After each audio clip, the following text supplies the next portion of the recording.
Hello and welcome to this iteration of Seton Hall Women's post-game recap here on Pirate Television. I'm Ryan Henry, joined alongside my analysts for today, Liam Harding. And Liam, this was an absolute rout bout burial by the Pirates. They won 84-55 over the Butler Bulldogs to improve to 15-11 on the season. The Bulldogs now drop to 1-24 and have still yet to win a game in the calendar year of 2022. Liam, before we get into the game more in depth, just give me your thoughts on the game in general and how dominant this Pirates performance was. The Pirates were dominant throughout. They are firing off on all cylinders tonight. Everyone got into the scorer's column, something that most teams sometimes can't even say. They have a few players that don't even score. They passed the ball well, played immaculate defense, so I just think today was a really good night. Wanted to get a win after the tough loss against Creighton on Sunday.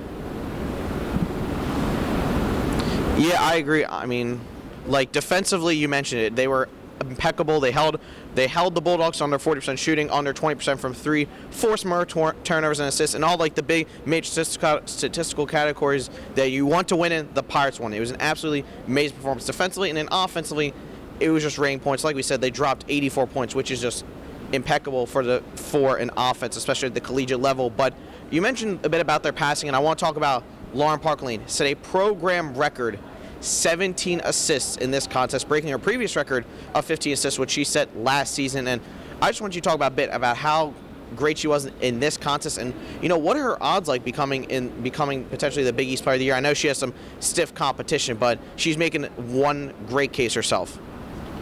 Lauren Park-Lane as the Player of the Year for the Big East is something that I think is really realistic. When she was out there, I've seen a few of her games, and today this one looked like the most fluent she was passing-wise.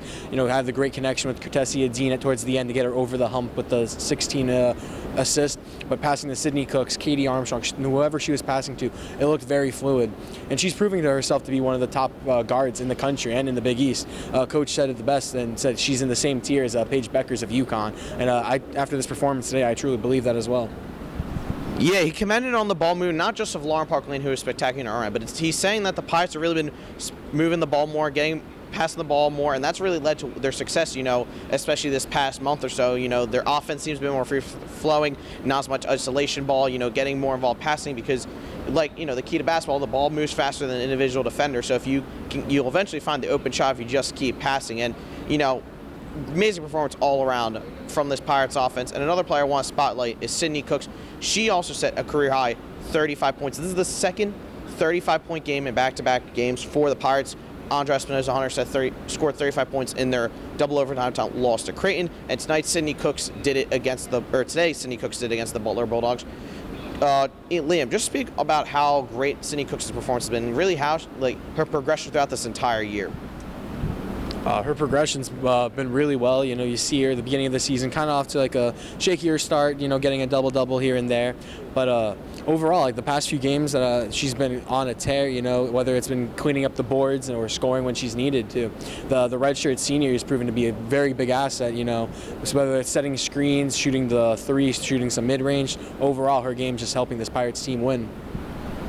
Yeah, as her namesake says, she really has been cooking for this Pirates team. She's a reliable threat down on the low block, can hit you with an array of moves.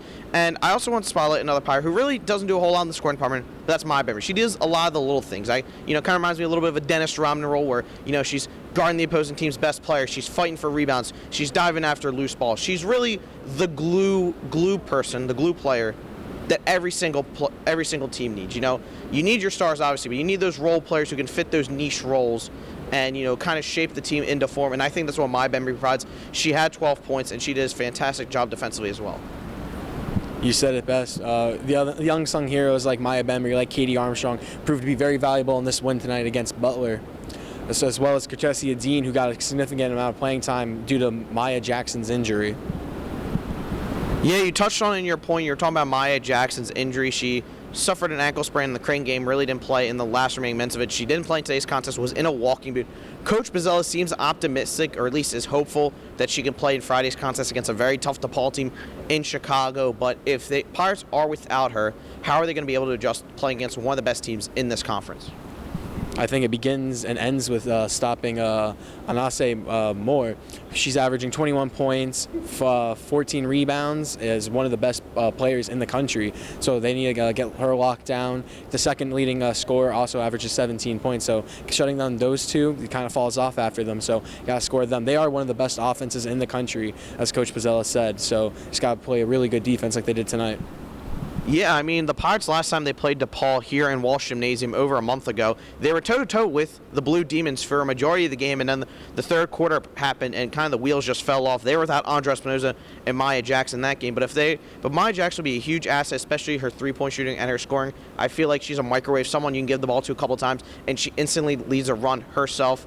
But I think the big key, like you mentioned it, is stopping Anissa Mara in this Blue Demons offense. I mean, Mara is one of the best players, and not the biggest in the entire country, has broke the single season record for most Big East freshman Big East Freshman of the Week awards, which was previously set by Maddie Zegers and Maya Moore. That's a elite company to be in, and she has been a stud offensively and defensively. She broke the rebounding record last time here in Walsh Gymnasium, and she is going to be a tough out for the Seton Hall Pirates team.